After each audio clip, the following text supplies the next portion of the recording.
नमस्कार दोस्तों, यूपीएससी हिंदी में मैं शुभम मिश्रा आप सभी का स्वागत करता हूं। तो हमने साउंड एंड वेव्स करके एक चैप्टर पढ़ा जो लेक्चर 4 था मेरा। लेक्चर 5th में 5वें लेक्चर में हम लोग देखेंगे हीट एंड थर्मोडायनेमिक्स। तो हीट एंड थर्मोडायनेमिक्स को पहले बेसिक क्या समझ है उसको डेवलप करते हैं। तो रोज़ की तरह ही मैं हिंदी इंग्लिश दोनों में लिखूँगा। और हीट को बोलते हैं ऊष्मा और थर्मोडायनेमिक्स को बोलते हैं ऊष्मा गतिकी। ठीक है ना। ऊष्मा और ऊष्मागतिकी समझने की कोशिश करते हैं। ऊष्मा क्या होता है? ऊष्मा एक ऊर्जा होती है, इसे हीट बोलते हैं। ऊष्मा क्या होती है? ऊर्जा होती है। ऊर्जा का प्रकार है, ऊर्जा का प्रकार है जो कि ठंडे व गर्म का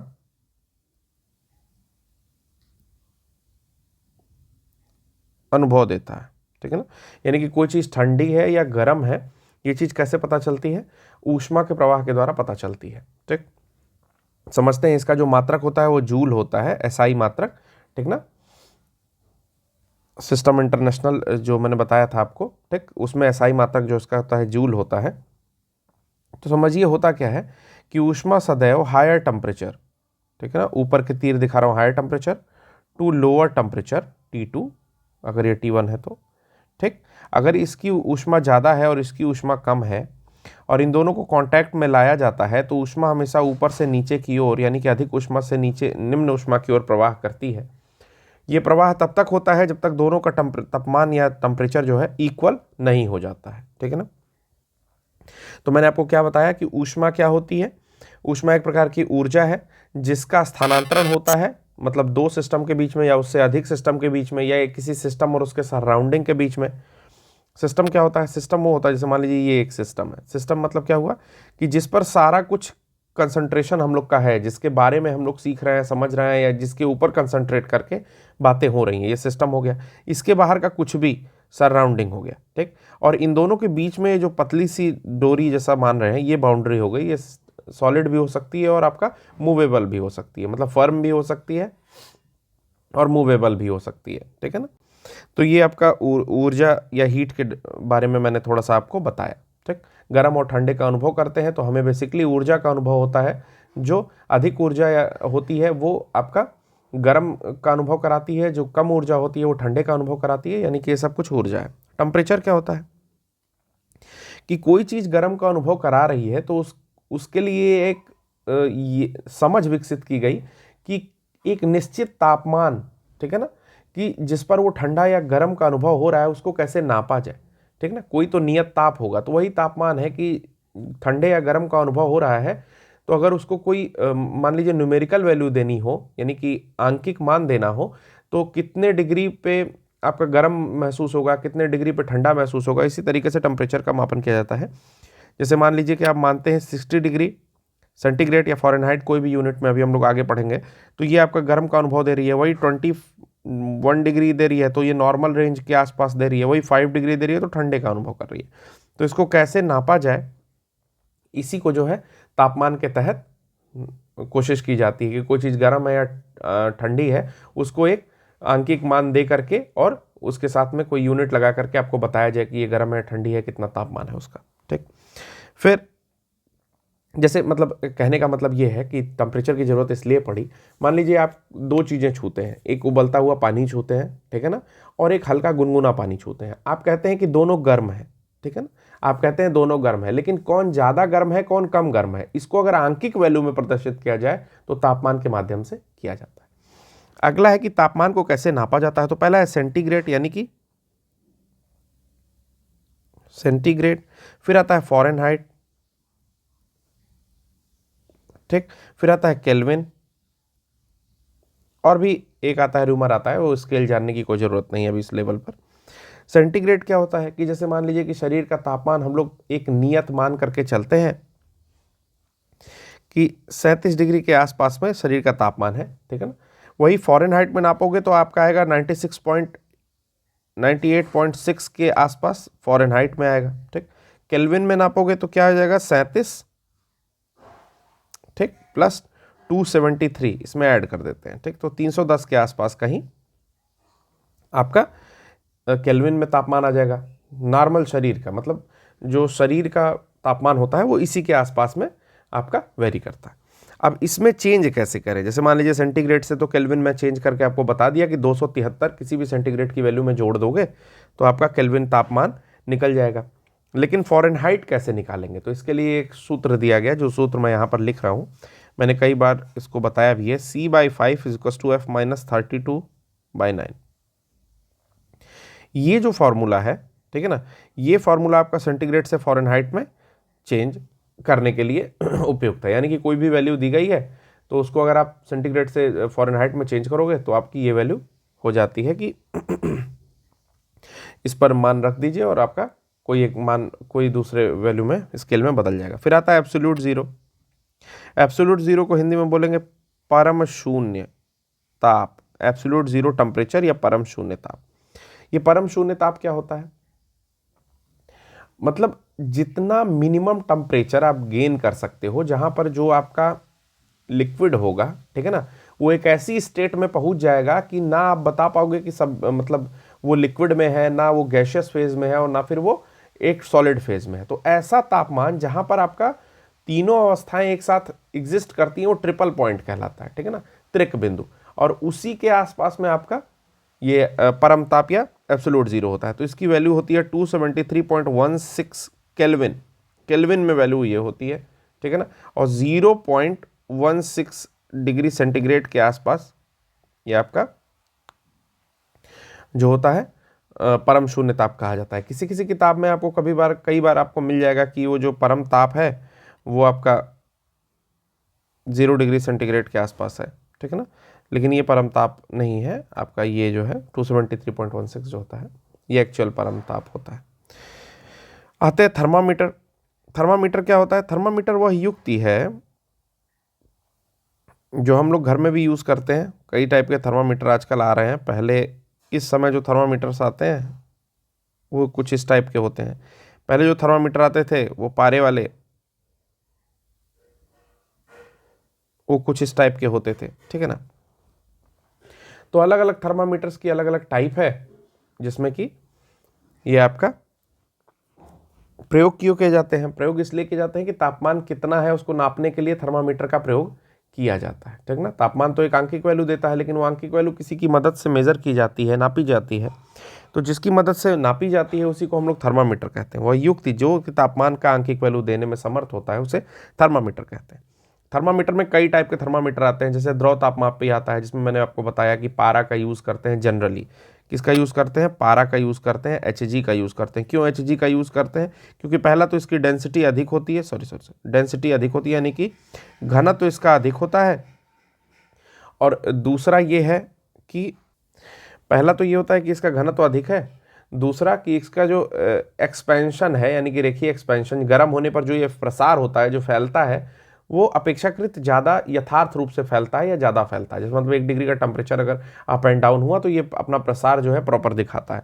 तो जब इसको आप अपने साइड आर्म्स में रखते हैं, या कुछ लोग जीभ के नीचे पहले रखते थे, लेकिन इसको साइड आर्म्स में जब लगाते हो, ठीक है, तो आप देखते हो कि जैसे पारा अगर यहाँ कहीं है तो ये धीरे धीरे धीरे धीरे धीरे धीरे धीरे बढ़ के आपका यहाँ कहीं पहुँचता है, फिर दिखाता है वो 101 डिग्री सेंटीग्रेड टाइप का फीवर है, सॉरी फ़ारेनहाइट टाइप का फीवर है, ठीक है ना। तो ये दो कारण है इसके, ठीक है ना। उसके साथ ही मरकरी जो होती है, वो जो ग्लास होती है, उसके साथ क्या होती है, असंजन बल के द्वारा जुड़ी होती है, यानी कि उसके जो कण होते हैं उस पर चिपकते नहीं हैं, क्योंकि अगर चिपक जाएंगे तो फिर विजिबिलिटी या क्लैरिटी नहीं रह जाएगी। मान लीजिए एक बार मरकरी प्रसार की, ऊपर तक गई और फिर उसके जो कण हैं वो उस वॉल पर चिपक गए, तो नेक्स्ट टाइम में क्या होगा, उतनी क्लैरिटी नहीं रहेगी, फिर वो चिपके हुई चीज़ें, फिर वाष्प बनेगा, फिर वेपर के द्वारा वो विजिबिलिटी कम हो जाती है, ठीक है ना। कभी कभी आपने देखा होगा कि जो गाड़ी का ओडोमीटर होता है, ये जो आगे जिस पर ऐसे स्केल में आपका 10, 20, 30, 50 लिखा होता है, इसमें जब यहाँ पर भाप बन जाती है, मतलब पानी के जाने से जब यहाँ पर भाप बन जाती है तो बहुत दिन तक वो जो है निकलती नहीं है, ठीक है ना। तो कुछ वैसी स्थिति होगी, इसलिए पारा को यूज़ करते हैं, क्योंकि पारा शीशे पर चिपकता नहीं है। अगला आता है, इसका एक टाइप है पायरोमीटर, जैसे मैं आपको बता रहा था कि तापमापी में कई टाइप की तापमापी है, जैसे लिक्विड थर्मामीटर है जिसमें आता है आपका अल्कोहल बेस्ड भी यूज़ करते थे, फिर पारा यानी कि हाइड्रागेरम या HG का यूज़ करते हैं, इसी तरह प्लेटिनम का यूज़ करते थे, फिर आपका थर्मोकपल टाइप की आती है, फिर आपका उच्च तापमान नापने के लिए एक पायरोमीटर आता है। तो इसके बारे में जानिए। पायरोमीटर, पायरोमीटर क्या होता है, पायरो भी लिखते हैं, ठीक ना, जो आपको ठीक लगे वो समझिए। पायरोमीटर क्या होता है, जैसे सूर्य का तापमान नापना है तो इसके लिए जो तापमापी यूज़ की जाती है वो पायरोमीटर यूज़ की जाती है, यानी कि अत्यंत उच्च तापमान नापने के लिए जो थर्मामीटर यूज़ किया जाता है उसको पायरोमीटर कहते हैं। ठीक, इस पर बेस्ड क्वेश्चंस आते हैं, तो ये आपके एग्जामिनेशन पॉइंट ऑफ व्यू से ये इंपॉर्टेंट है। नेक्स्ट आते हैं, कह रहा थर्मल एक्सपेंशन। थर्मल एक्सपेंशन का अगर हिंदी लिखा जाए तो आ जाएगा आपका ऊष्मीय प्रसार।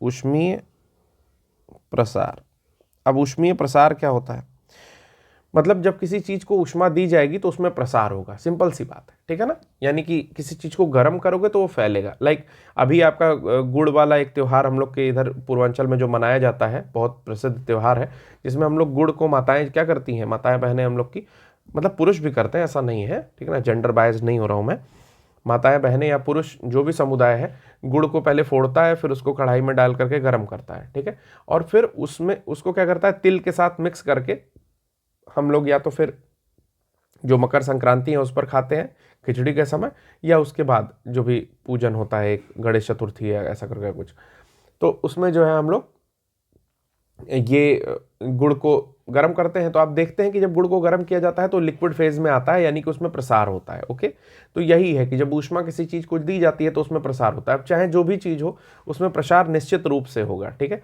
ये हो सकता है कम हो, देर से हो, बट होना निश्चित है, ठीक है ना, या कोशिश करेगा प्रसार करने की।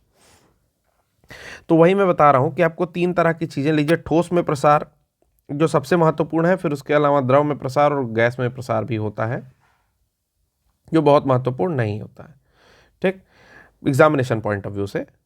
हाँ, तो पहले हम लोग ठोस का रेखीय प्रसार, क्षेत्रफल प्रसार या तीनों तरह का प्रसार जो होता है वॉल्यूमेट्रिक एक्सपेंशन, वो हम लोग यहाँ पर देखते हैं और समझते हैं कि क्या होता क्या है बेसिकली। जैसे मैं कह रहा हूँ, पहले तो ये समझ लीजिए, जो रेशियो कभी कभी एग्जामिनेशन में पूछा जाता है कि ठोस में रेखीय प्रसार गुणांक, क्षेत्रफल प्रसार गुणांक और वॉल्यूमेट्रिक या आयतन प्रसार गुणांक का जो रेशियो होता है वो 1:2:3 होता है, ठीक है ना, ऐसे आप पहले इस चीज़ को समझ लीजिए। होता क्या है, मैं कह रहा हूँ कि अगर कोई एक लंबाई, ये देखिए इसी से तीनों समझ लेंगे, मान लीजिए कि ये L लंबाई का कोई वस्तु है, इसको आप हीट करते हो, दोनों साइड से मैं हीट कर रहा हूँ, नीचे से भी हीट कर रहा हूँ, ठीक, या केवल नीचे से ले लीजिए, नीचे से हीट कर रहा हूँ। ओके, तो जब इसे हम हीट करते हैं तो क्या होता है, ये धीरे धीरे एक्सपैंड होना शुरू होता है। हम मानते हैं कि धीरे धीरे एक्सपैंड होना शुरू होता है। अगर इन जो दोनों साइड में एक्सपेंशन हो रहा है, अगर मैं अपनी सुविधा के लिए केवल एक तरफ दिखाऊं, मानते हैं कि केवल एक तरफ ये एक्सपेंशन हम लोग दिखाते हैं केवल अपनी सुविधा के लिए, ठीक, तो ये डेल्टा L मान लीजिए बढ़ता है, तो कहा जाता है कि ये जो डेल्टा L है वो आपके अनुक्रमानुपाती होता है जितना तापमान इसको दिया जा रहा है, यानी कि टेम्परेचर चेंज के, ठीक है ना, टेम्परेचर चेंज के, एक सेकेंड, टेम्परेचर चेंज के, ठीक, और जो डेल्टा L है वो अनुक्रमानुपाती होता है आपका जो प्रारंभिक लंबाई है उसके, ठीक। तो इसको मैंने पहले भी बताया था कि अगर दो बार अनुक्रमानुपाती है तो उसको दोनों को एक साथ मल्टीप्लाई कर लिख सकते हैं, यानी कि जो आपकी लंबाई में वृद्धि है वो टेम्परेचर चेंज और वास्तविक लंबाई के गुणन के अनुक्रमानुपाती होगा। अब ये अनुक्रमानुपाती को एक चिन्ह delta L is equals to alpha delta T into L से रिप्लेस करते हैं। तो ये जो अल्फा है यही रेखीय प्रसार गुणांक है, ठीक ना, तो ये एक संबंध होता है। इसी प्रकार ये बीटा क्षेत्रफल प्रसार गुणांक और ये गामा जो है आयतन प्रसार गुणांक दिखाता है, और इन तीनों का रेशियो जो होता है अल्फा बीटा गामा का वो आपका 1:2:3 होता है, ठीक। यूज कहाँ कहाँ करते हैं, तो यूज जैसे मैं बता रहा हूँ कि मान लीजिए कि कोई बॉटल है, आपके पास कोई बॉटल है, ठीक, यहाँ पर कॉर्क एक फंसा दिया आपने, कॉर्क फंसा दिया, ठीक है ना, कॉर्क आपने फंसा दिया।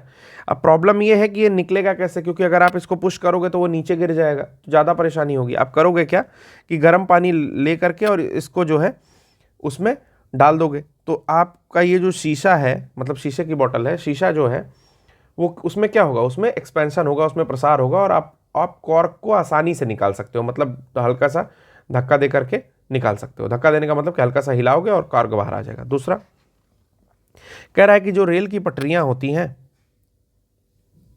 ठीक, एक पटरी मान लीजिए यहां तक गई, ऐसा तो नहीं है कि पूरी लंबी लंबी 2-2 किलोमीटर की रेल की पटरी, फिर यहां पे आप देखते होंगे ऐसे जंक्शन है, मतलब ज्वाइन किया हुआ है, ठीक, और इधर से ऐसे ज्वाइन किया है, ठीक है ना, बाहर से ऐसे ज्वाइन किया रहता है।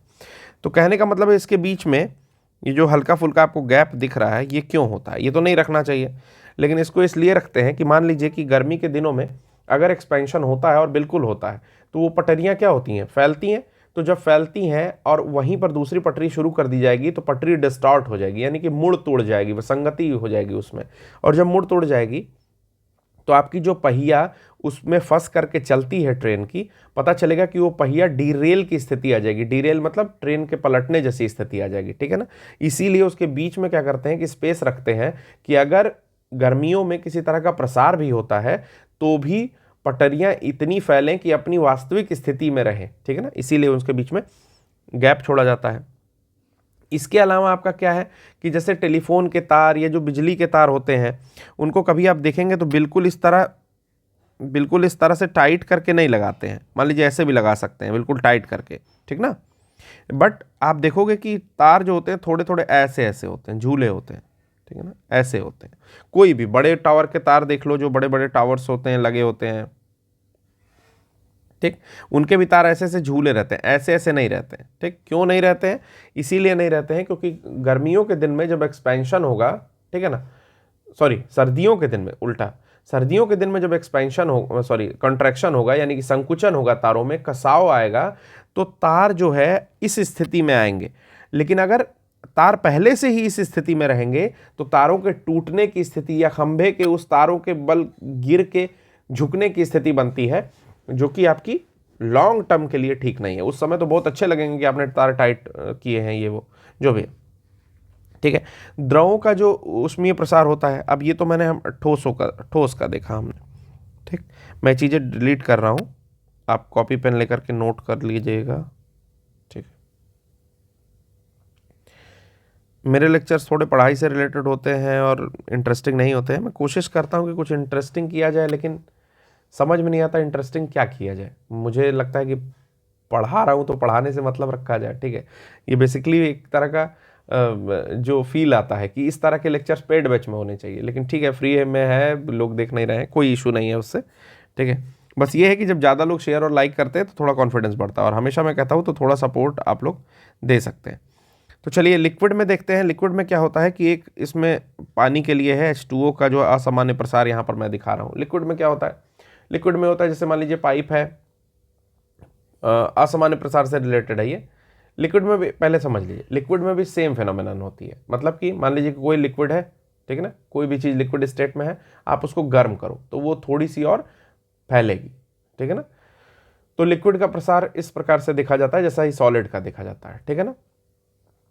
लेकिन इसमें जो होता है, लिक्विड में जो होता है, एक असामान्य प्रसार होता है जो कि द्रव के केस में होता है। इसमें क्या होता है कि जब द्रव को गर्म या ठंडा किया जाता है, कुछ भी, जैसे मान लीजिए टेम्परेचर इधर बढ़ रहा है, तो अगर इसको ठंडा करेंगे, इधर आएंगे, ठंडा कर रहे हैं, ठंडा कर रहे हैं, ठंडा कर रहे हैं, ठंडा कर रहे हैं, तो घनत्व तो धीरे धीरे धीरे धीरे धीरे घटने के बजाय बढ़ रहा है। देख रहे हैं ना, घनत्व तो यहाँ इतना था, अगर इस एक्सिस पे जाएं तो यहाँ इतना था, इस एक्सिस पे यहाँ आपका इतना हो गया, ठीक है ना, यहाँ इतना हो गया। तो यानी कि जब द्रव को आप ठंडा कर रहे हैं तो उसका घनत्व तो क्या हो रहा है, बढ़ रहा है, ठीक। और 4 डिग्री पे घनत्व तो क्या है, मैक्सिमम हो जा रहा है, ठीक। और उसके बाद जब 0 डिग्री तक आ रहे हो तो घनत्व तो फिर कम हो रहा है। ये असामान्य प्रसार है, क्योंकि घनत्व तो धीरे धीरे बढ़ते रहना चाहिए। जब वो सॉलिड कर रहा हो तो घनत्व तो बढ़ना चाहिए, लेकिन जल का जो घनत्व होता है 4 डिग्री पे मैक्सिमम होता है और फिर से वो कम होता है, ठीक है ना।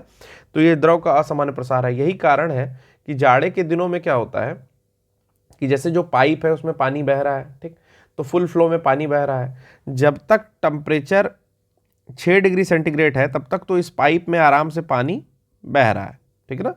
लेकिन जब टेम्परेचर 4 डिग्री सेंटीग्रेड होता है तो आपको पता है कि घनत्व क्या है,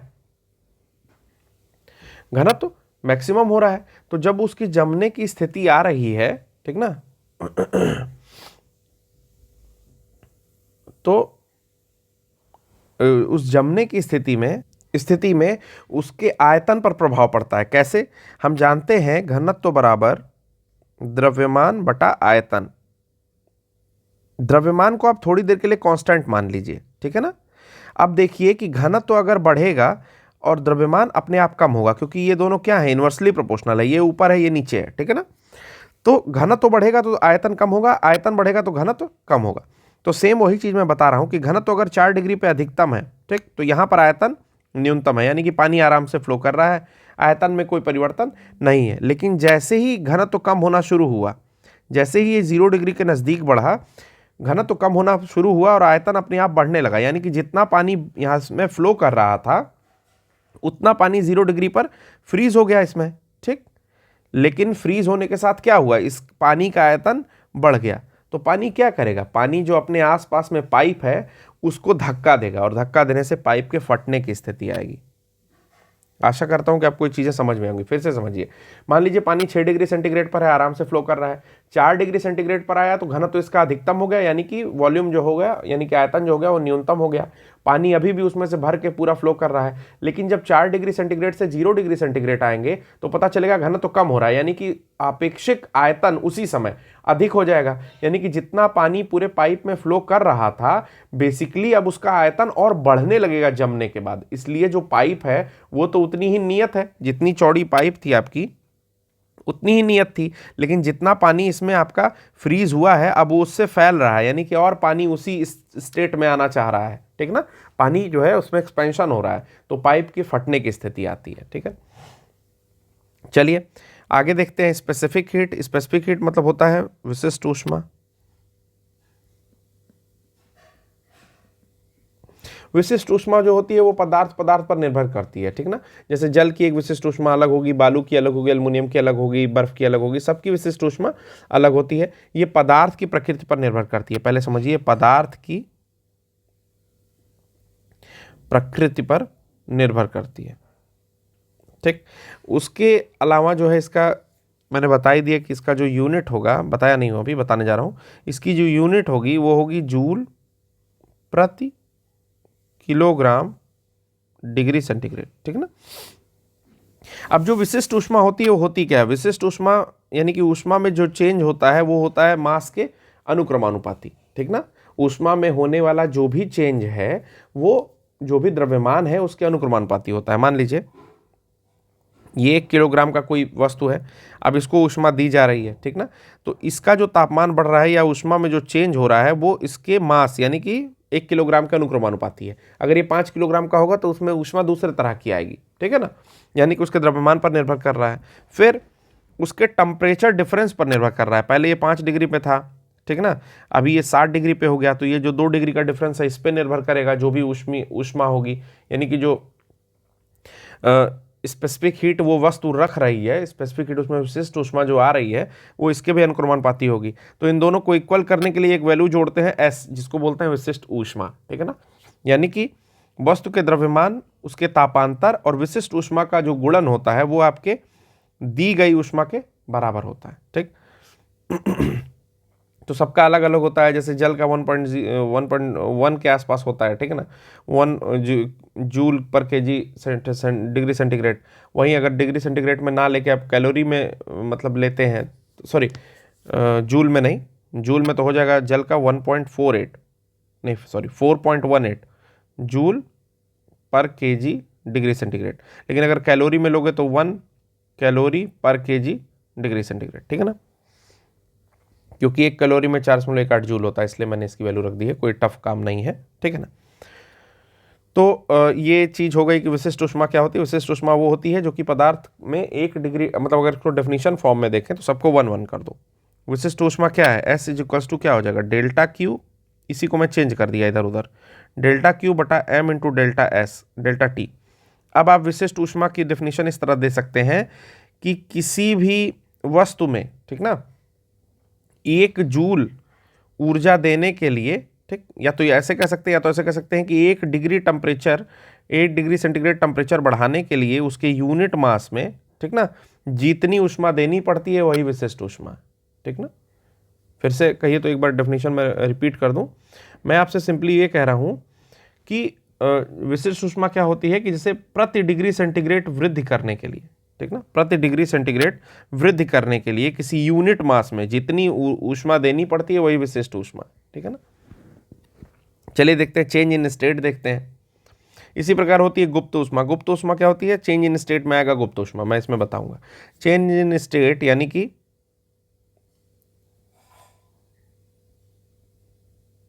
स्टेट मतलब होता है अवस्था। अवस्था परिवर्तन या रूपांतरण। जैसे जनरली क्या होता है कि सॉलिड या ठोस से लिक्विड या द्रव बनता है और द्रव से क्या बनता है? गैस। सॉलिड या ठोस से लिक्विड या द्रव बनता है और द्रव से बनता है गैस, ठीक है ना। अब अगर ये जनरल एक सिनेरियो है, मतलब जनरली यही होता है। लेकिन अगर ये ना हो और सॉलिड से डायरेक्ट गैस बन जाए, यानी कि ठोस से डायरेक्ट गैस बन जाए, तो ये ऐसे पदार्थों को बोलते हैं ऊर्ध्वपातज पदार्थ, ठीक ना। और ये क्रिया होती है ऊर्ध्वपातन, ठीक ना, सब्लिमेशन। जैसे कपूर, कैम्फर, ठीक। कपूर या कैम्फर जो होता है वो क्या करता है? सॉलिड डायरेक्ट रहेगा, आप उसको जलाओगे तो सीधे बिना लिक्विड स्टेट में परिवर्तित हुए सीधे गैस में परिवर्तित हो जाएगा, ठीक ना। इसी प्रकार अन्य भी पदार्थ होते हैं जिसको उत्पादक पदार्थ कहते हैं। तो जनरल चीज क्या है कि जनरल चीज ये है कि सॉलिड जो होगा वो पहले गर्म करने पर लिक्विड बनेगा और लिक्विड चीज फिर फर्दर गैस बनेगी, ठीक है ना। ये एक प्रोसेस है। अब इसको समझते हैं, जल का उदाहरण लेकर के समझते हैं। 0 डिग्री का, मैं थोड़ा बड़ा लिख रहा हूं, 0 डिग्री सेंटीग्रेड का पहले आइस होगा, बर्फ होगी। 0 डिग्री सेंटीग्रेड की बर्फ होगी, ठीक। अब इसको गर्म करोगे तो पहले 0 डिग्री सेंटीग्रेड का जल बनेगा, समझिए। तो 0 डिग्री सेंटीग्रेड ये भी है और 0 डिग्री सेंटीग्रेड ये भी है। तो हुआ क्या? बेसिकली हुआ क्या? अवस्था परिवर्तित हुई, बर्फ से जल बना, तापमान अभी भी वही है। तो ऐसी स्थिति को डिफाइन करती है गुप्त ऊष्मा। कौन डिफाइन करता है? गुप्त ऊष्मा। गुप्त ऊष्मा क्या होती है? गुप्त ऊष्मा अगर हम लोग दिखाएं L से, तो L मतलब L से दिखाओगे लेकिन Q is equal to ml, ठीक ना। ये गुप्त ऊष्मा का उदाहरण है, मतलब फार्मूला। यहाँ पर L जो होता है वो गुप्त ऊष्मा होती है, यानी कि केवल मास मल्टीप्लाइड बाय जितना लेटेंट हीट है, यानी कि गुप्त ऊष्मा है, उससे दिखा दिया जाता है। इसको कैलोरी पर ग्राम या जूल पर केजी से नापते हैं। L को जूल पर केजी से, लेटेंट हीट को या गुप्त ऊष्मा को जूल प्रति किलोग्राम से नापा जाता है। इसमें मैंने आपको क्या बताया कि 0 डिग्री सेंटीग्रेड पर बर्फ था, अब 0 डिग्री सेंटीग्रेड पर जल है, यानी कि केवल अवस्था का परिवर्तन हुआ है, केवल बर्फ से जल बना है, सॉलिड से लिक्विड बना है, जबकि तापमान में कोई अंतर नहीं है। तो भी कुछ ऊष्मा देनी पड़ती है जिसको गुप्त ऊष्मा कहते हैं। तो बर्फ के लिए 80 जूल पर केजी होता है और आपका 536 या 540 जूल पर केजी होता है स्टीम के लिए, भाप के लिए। यानी कि अगर 100 डिग्री सेंटीग्रेड के वाटर से 100 डिग्री सेंटीग्रेड का वाष्प बन जाएगा, ठीक ना, तो इसमें क्या हुआ? जल से भाप बना ना, यानी कि लिक्विड से आपका गैस बना। तो इसमें भी गुप्त ऊष्मा का यूज होगा, जो कि 536 से 540 किलो जूल पर केजी के आसपास में व्यक्त किया जाता है। तो ये हो गया स्टेट फेज चेंज, ठीक ना। यानी कि अगर इस तरह के प्रश्नों को सॉल्व करना होता है, तो जैसे मैं एक छोटा सा यहीं पर प्रश्न लेता हूं और उसको सॉल्व करके आपको बताता हूं। प्रश्न मैं बोलूँगा, मैं लिख नहीं पाऊँगा इस समय, लेकिन मैं ऐसे ही एक साधारण प्रश्न अपने मन से बनाता हूँ और आपको बताता हूँ कि कैसे लिया जाता है। देखिए, मान लीजिए कि कोई 1 किलोग्राम का आइस है, नहीं 5 किलोग्राम का, मानिए 5 किलोग्राम का बर्फ है, इसको भाप में बदलना है। कितनी कैलकुलेशन करनी पड़ेगी? पहली, 5 किलोग्राम के बर्फ को 5 किलोग्राम के जल में बदलना है। तो इसके लिए आपका फॉर्मूला जो लगेगा वो Q1 से ml लगेगा, ठीक। दूसरा, 5 किलोग्राम के जल को 5 किलोग्राम के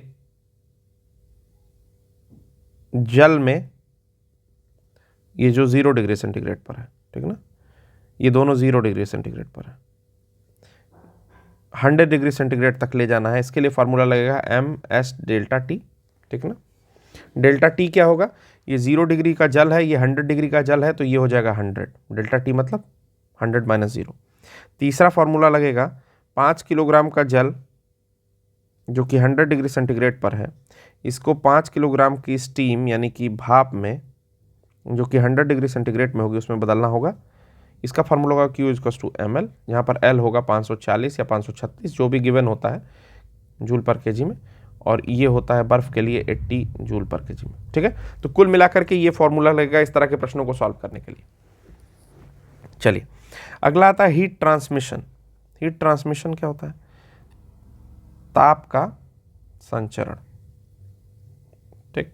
तो पहले समझेंगे ताप का संचरण कैसे कैसे हो रहा है। ताप का संचरण होगा आपका कंडक्शन, कन्वेक्शन और रेडिएशन से। कंडक्शन को कहते हैं चालन, इसको कहते हैं संवहन, इसको कहते हैं विकिरण।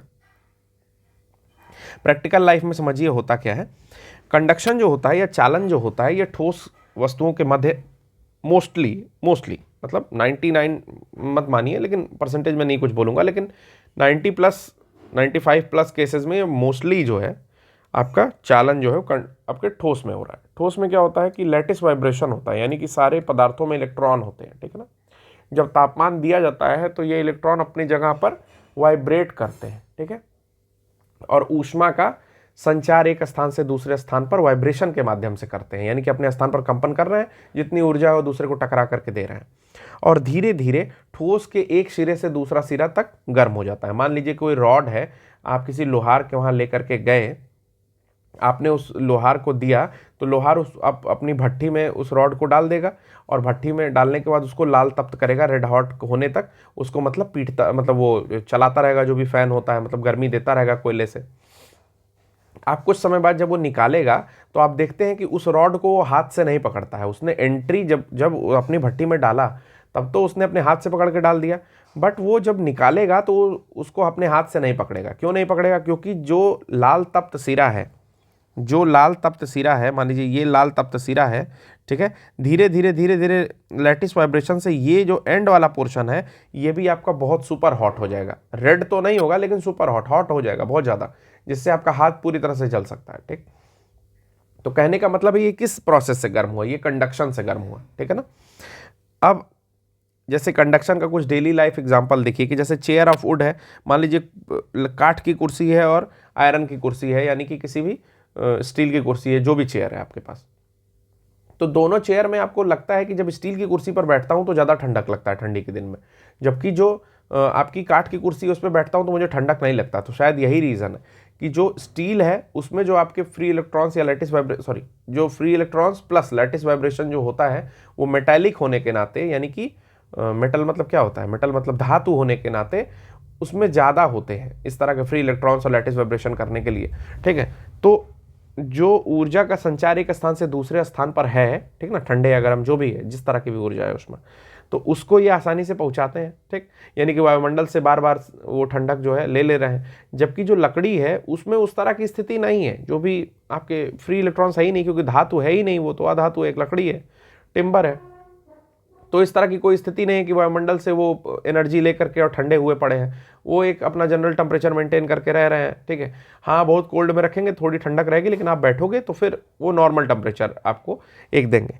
सेम उसी तरह से होता है क्ले टी कप और मेटालिक टी कप में, मतलब आप कुल्हड़ में चाय पियो, ठीक है ना, जो टेराकोटा होता है उसमें चाय पियो, और आपका जो नॉर्मल स्टील कप होता है उसमें चाय पियो, तो आपको समझ में आएगा कि स्टील वाले कप में चाय जो है ठंडी नहीं हो रही है। क्यों नहीं ठंडी हो रही है, क्योंकि रीज़न है कि भाई वो मेटालिक है, ठीक है, चाय नीचे रखी हुई है लेकिन वो ऊपर तक गर्म कर दे रहे हैं जहाँ पर आप अपना लिप्स लगा रहे हो, ठीक, तो वहाँ पर भी आपका कंडक्शन का प्रोसेस है। जबकि कुल्हड़ में क्या होता है, चाय जहाँ पर है चाय वहीं पर है, कोई टेंशन नहीं है, उसके पोर्स के थ्रू एक तो ठंडी हो रही है चाय, जैसे जो कुल्हड़ के पोर्स होते हैं उसके थ्रू भी ठंडी हो रही है चाय। उसके बाद जो आप चाय पी रहे हो, जैसे जब आप अपना होठ से लगा रहे हो चाय को, तो पता चल रहा है कि कंडक्शन के थ्रू तो ऊपर तक गर्म है नहीं, तो आपको जनरल आसानी हो रही है। फिर ब्लैंकेट जो होता है उसके लिए एक समझ लीजिए, जैसे जो कंबल होते हैं, अगर सिंगल कंबल ओढ़ो तो आपको ज़्यादा मतलब ठंड का अनुभव हो रहा है, लेकिन दो पतले कंबल ओढ़ लिए तो आपको कम ठंड का अनुभव हो रहा है। होता क्या है कि जो ऐसे कंबल है, ये ऊपर वाला ये नीचे वाला, इसके बीच में आपका एयर रहता है।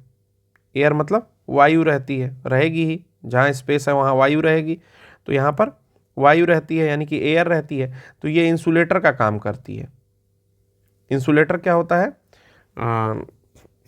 इंसुलेटर मतलब क्या होता है? मतलब वही इंसुलेट करती है, वो कंडक्शन को रोकती है एक तरह से समझ लीजिए। यानी कि जो ठंडा यहाँ से आप गर्मी छोड़ रहे हो अपनी शरीर की गर्मी, ठीक है ना, उसको ये बाहर नहीं निकलने देगी।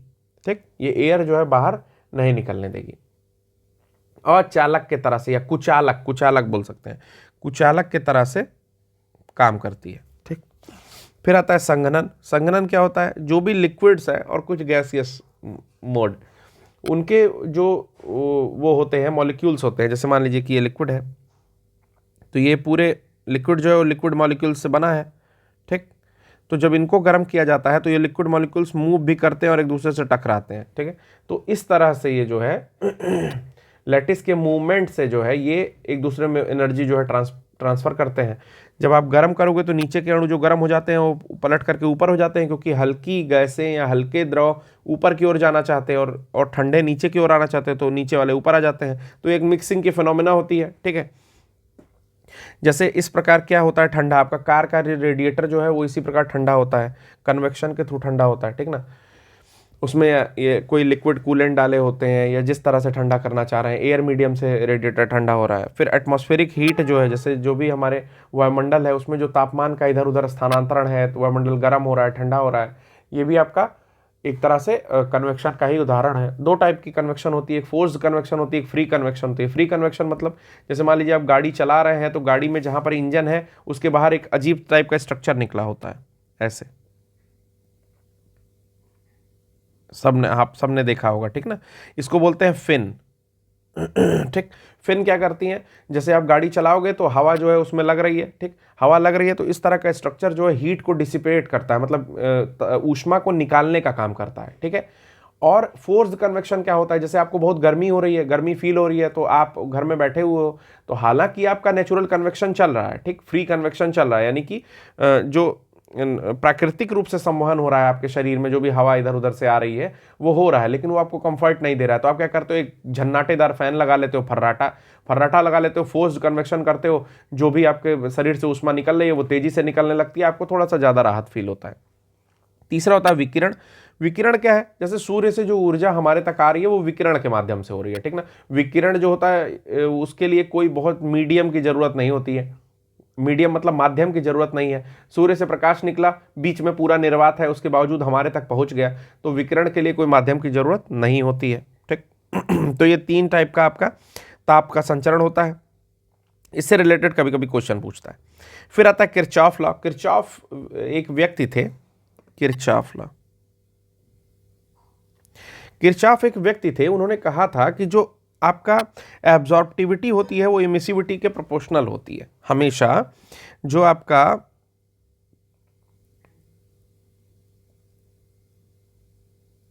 अवशोषित करने का गुण होता है वही आपका परावर्तित करने के गुण के एक प्रोपोर्शनलिटी रखता है, जैसे, ठीक ना।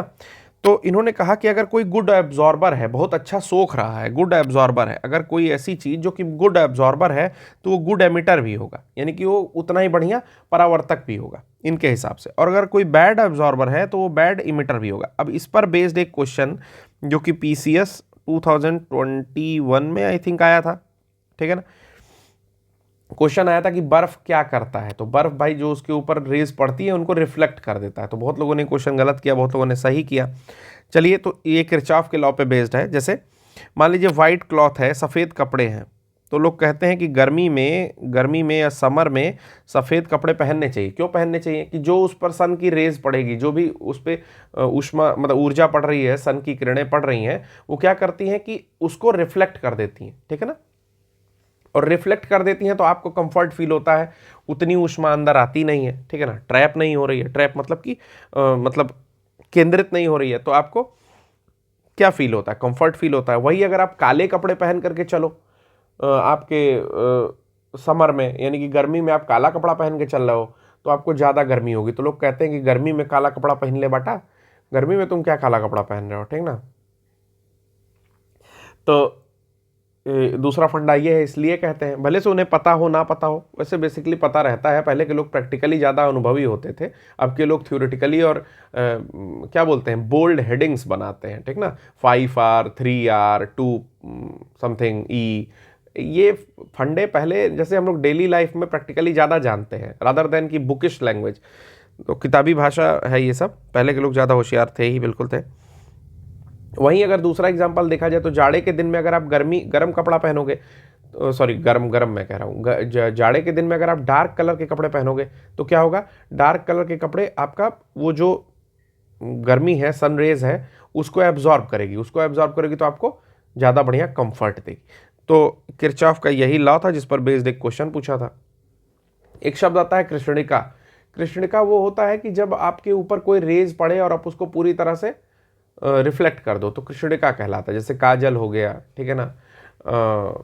उसके बाद बर्फ को भी ब्लैक बॉडी बोला जाता है, ठीक। फिर आता है फर्स्ट लॉ ऑफ थर्मोडायनेमिक्स, ऊष्मागतिकी का पहला नियम। अब ऊष्मागतिकी का पहला नियम क्या होता है,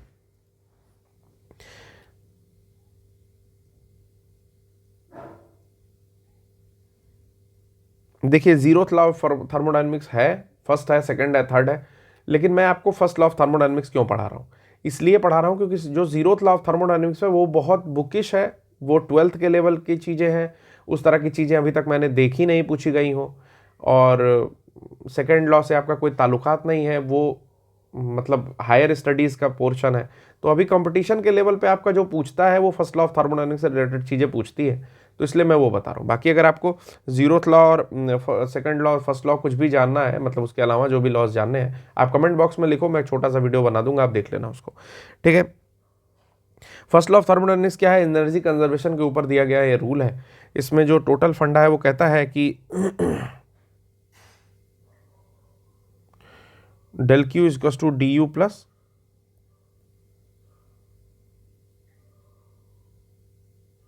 डी डब्ल्यू, ठीक। इससे आपका कोई ताल्लुकात नहीं है, इसको आप जानने की कोशिश मत करिए। बस ये कहता है कि दी गई ऊष्मा जो आंतरिक ऊर्जा है उसके और किए गए वर्क के बराबर होती है, मतलब, ठीक है ना। तो इसको मत जानिए, बस ये जानिए कि एनर्जी कंजर्वेशन मतलब फॉर ए साइकिल जो होता है, दी गई ऊर्जा उसके इंटरनल एनर्जी के बराबर होगी, ठीक है ना। अब इंटरनल एनर्जी, दी गई ऊर्जा, ये सब में मत फंसिए, बस इतना जानिए कि ऊर्जा को ना तो आपका प्रोड्यूस किया जा सकता है, ना ही नष्ट किया जा सकता है। ऊर्जा को एक रूप से दूसरे रूप में बस बदला जा सकता है। यही है ऊष्मागतिकी का पहला नियम, ठीक है। उसके बाद हम लोग आते हैं ऑप्टिक्स के एक पोर्शन पे। अब ये थर्मोडायनेमिक्स लगभग खत्म हो गया है, इसमें ज़्यादा कुछ बचा नहीं है, और जो चीज़ें बची हैं वो चीज़ें हम लोग पेड क्लासेस में ही करेंगे, इसमें नहीं कर सकते हम लोग, ठीक है। ये जितना बेसिक चीज़ें आपको जाननी थी उतना मैंने आपको बता दिया, ठीक है ना। आगे चलते हैं। जो आता है आपका ऑप्टिक्स। ऑप्टिक्स मतलब हो गया आपका प्रकाश या जो भी आप उसको बोलना चाहें, ठीक है ना। तो ऑप्टिक्स में आता है, सबसे पहले समझते हैं विजिबल रेंज क्या होती है। 400 से 700 नैनोमीटर को विजिबल रेंज कहा जाता है, ठीक है ना, लगभग। यानी कि ये शुरू होता है 380 से 760 तक जाता है, लेकिन आप एक मोटा 400 नैनोमीटर से लेकर के, इसको समझा दे रहा हूँ, 400 नैनोमीटर मतलब 400 गुणे 10 के पावर -9 मीटर, ठीक। 400 नैनोमीटर की प्रकाश की रेंज से लेकर के 700 नैनोमीटर तक की प्रकाश की रेंज को विजिबल रेंज बोलते हैं। यानी कि जो भी कुछ हम लोग को दिख रहा है वो इस विजिबल रेंज में आने के नाते ही दिख रहा है, ठीक है ना। जो भी चीज़ें विजिबल रेंज के बाहर होती हैं, जैसे इसके पहले आपकी आ जाएंगी इंफ्रारेड, गामा रेज, या उसके पहले कॉस्मोस, या इसके बाद आ जाएंगी 700 के बाद आ जाएंगी इंफ्रारेड, या इस तरह की बड़ी किरणें, तो वो हम लोग को नहीं दिखती हैं। ये एक तरह का तरंग दैर्ध्य है, तरंग दैर्ध्य, ठीक ना। इस तरंग दैर्ध्य के बीच में आने वाली सारी चीज़ें हम लोग को दिखती हैं अपनी नग्न आँखों से। अब हम लोग समझेंगे कि इसमें जो प्रकाशिक रेंज है उसमें भी फर्दर फिर क्लासिफाई हम लोग समझेंगे कि कैसी वस्तुएं होती हैं, प्रकाशीय सोर्स, स्रोत किस प्रकार के हैं, प्रकाशीय स्रोत। प्रकाशीय स्रोत में आता है ल्यूमिनस बॉडीज। ल्यूमिनस बॉडी मतलब होता है प्रकाशिक वस्तुएं। प्रकाशिक वस्तुएं क्या है, ल्यूमिनस बॉडीज क्या है, जो ल्यूमिनाइट करती हैं, यानी कि जो उजाला दे रही हैं, ठीक ना, जो प्रकाश दे रही हैं, उनको ल्यूमिनस बॉडीज कहते हैं। जैसे जैसे आपका कोई बल्ब हो गया, आपने बत्ती जलाई, मोमबत्ती जलाई, लालटेन जलाई, ये हो गई चीज़ें। सूर्य अपना प्रकाश दे रहा है, जितने भी तारे हैं उनमें अपना नाभिकीय संलयन चल रहा है और वो आपको प्रकाश दे रहे हैं। तो ये प्रकाशीय पिंड, वस्तुएं, जो भी कह लीजिए, ल्यूमिनस बॉडीज। सेम टाइम पर एक आता है नॉन ल्यूमिनस। नॉन ल्यूमिनस में कोई भी ग्रह, क्योंकि ग्रहों के पास अपना प्रकाश नहीं होता, कोई भी ग्रह एक नॉन ल्यूमिनस बॉडी है। इसके अलावा कोई भी अन्य चीज, ठीक है ना, आपके घर में आपका खुद का घर, ठीक है ना, दीवारें, कपड़े, ये कोई ल्यूमिनस बॉडीज तो है नहीं। जब जला दोगे कपड़ों को तो भले ल्यूमिनस हो जाए, बट अभी तो ल्यूमिनस है नहीं, तो जनरली उसको नॉन ल्यूमिनस कहते हैं। फिर आता है आपका ट्रांसपेरेंट चीजें और ट्रांसलूसेंट चीजें। ट्रांसपेरेंट मतलब होता है पारदर्शक, ट्रांसपेरेंट बॉडी में होता है पारदर्शक। पारदर्शक मतलब क्या है, आर पार जिसमें दिखाई देता है उसको पारदर्शक बॉडी या पारदर्शक वस्तुएं कहते हैं। जैसे ग्लास, कोई शीशा हो गया, शीशे में आर पार देख रहे हो आप, ठीक। मिरर नहीं, दर्पण की बात नहीं कर रहा हूं, मिरर इज नॉट शीशा। शीशा मतलब कि आर पार दिख रहा है, ठीक है ना, ग्लास। तो वो हो गया आपका ट्रांसपेरेंट बॉडी। वहीं आ गया आपका ट्रांसलूसेंट बॉडी। ट्रांसलूसेंट क्या होता है, बहुत पहले जब साड़ियाँ आती थी तो उसमें एक पेपर पड़ा होता था, ठीक है। वो पेपर जो होता था उसमें से थोड़ा थोड़ा दिखता था, थोड़ा नहीं दिखता था। या बचपन में सबने करके देखा होगा, किसी पेपर पर तेल या वैक्स लगा देने से उस पेपर के आर पार दिखना शुरू हो जाता है, तो वो क्या होता है, अर्ध पारदर्शक होता है। तो ट्रांसलूसेंट मतलब होता है अर्ध पारदर्शक, अर्ध पारदर्शक, जैसे वैक्स पेपर, ठीक ना, या ऑयल पेपर, ठीक। अगला आता है ओपेक बॉडीज। ओपेक मतलब होता है अपारदर्शी, मतलब इसके आर पार नहीं दिखेगा, स्टोन, ब्रिक, सैंड, एनीथिंग, ठीक है, कोई भी चीज ऐसी जिसके आर पार नहीं दिख रहा है उसको आपका ओपेक बॉडी कहते हैं। फिर आता है प्रॉपर्टीज पर आते हैं। तो जो प्रॉपर्टीज और इसके आगे के पोर्शन है, दृष्टि दोष जो पूछे जाते हैं, वो मैं सोच रहा हूँ कि नेक्स्ट क्लास में किया जाए, बट एक बार हम क्विक रिवीजन कर लेते हैं कि हमने क्या क्या पढ़ा है। हमने पढ़ा आज कि हीट एंड थर्मोडायनेमिक्स में हमने पढ़ा हीट क्या होती है। तो मैंने बताया कि ऊर्जा जो होती है एक प्रकार की, हीट जो होती है, ऊष्मा जो होती है, एक प्रकार की ऊर्जा होती है जो पहला तो हायर टेम्परेचर से लोअर टेम्परेचर की ओर मूवमेंट करती है जब तक कि दोनों का तापमांतर समान ना हो जाए, और दूसरा गर्म या ठंडे का अनुभव कराती है।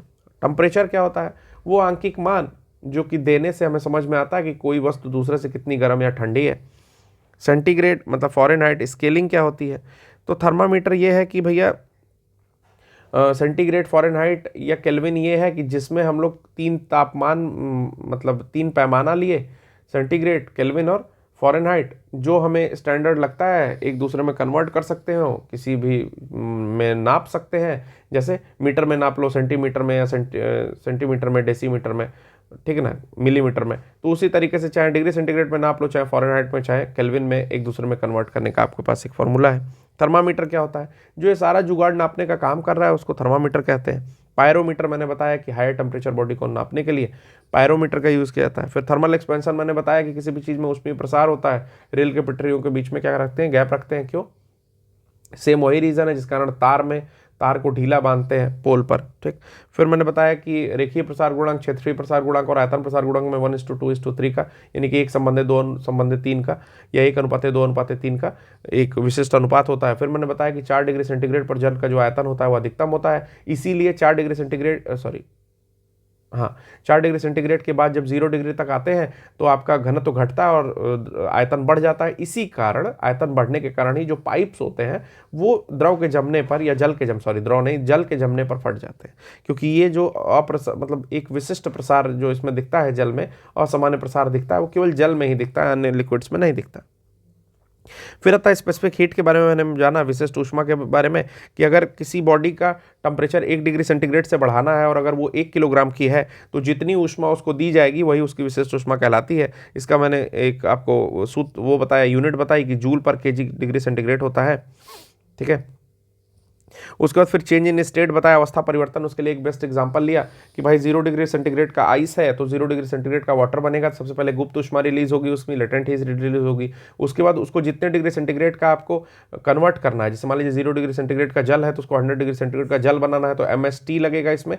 क्यों, क्योंकि इसमें नॉर्मल तापांतर होगा, इसमें विशिष्ट ऊष्मा का फंडा आएगा। फिर 0 डिग्री सेंटीग्रेड का जो जल है उसको 0 डिग्री सेंटीग्रेड का भाप बनाना है, तो यहाँ पर फिर विशिष्ट ऊष्मा का फंडा आएगा 540 कि आसपास मैंने बताया कि जूल पर केजी जो है उसका उस भाप के लिए जो लेटेंट हीट होती है, गुप्त ऊष्मा होती है, वो होती है। फिर मैंने बताया कि हीट ट्रांसमिशन या ताप संचरण कैसे होता है, कंडक्शन, कन्वेक्शन और रेडिएशन के थ्रू हीट संचरण होता है। ठीक, जैसे रेडिएटर है, फोर्स कन्वेक्शन, फ्री कन्वेक्शन, मैंने दोनों बताया कि संवहन, चालन विकिरण जो मैंने बताया है, चालन संवहन विकिरण में संवहन जो होता है फ्री भी होता है। जैसे मान लीजिए कि आप सामान्य रूप से बैठ करके हवा खा रहे हैं, पसीना सूख रहा है, लेकिन आपने 2 फर्राटा लगा लिया, तो ये मैंने एक एग्जाम्पल दिया है। फिर किरचॉफ का नियम बताया कि जो चीज़ें जितनी अच्छी एब्जॉर्ब करती हैं वो चीज़ें उतनी अच्छी इमिट भी करती हैं। तो इसमें मैंने बताया कि जैसे सफ़ेद कपड़ा पहन कर चलोगे गर्मी में, तो वो जो है धूप को आपका एब्जॉर्ब नहीं करेगा, जो सन रेडिएशन उसको एब्जॉर्ब नहीं करेगा। ठीक, फिर फर्स्ट लॉ ऑफ थर्मोडायनेमिक्स के बारे में थोड़ी सी चर्चा हमने की कि भाई ऊष्मागतिकी का ये नियम हम लोग को पढ़ना है। फर्स्ट लॉ ऑफ थर्मोडायनेमिक्स में ये कहता है कि ऊर्जा का प्रवाह, ऊर्जा ना तो उत्पन्न की जा सकती है ना ही नष्ट की जा सकती है। ठीक है, फिर प्रकाशिक अप्रकाशिक वस्तुएं पढ़ी, और अब हम लोग आपका ऑप्टिक्स स्टार्ट कर चुके हैं। तो कल और परसों 2 दिन 2 लेक्चर और आएंगे इसके, और फिर उसके बाद ये चैप्टर पूरी तरह से ख़त्म हो जाएगा। तो चलिए, इतना पेशेंस रखने के लिए धन्यवाद।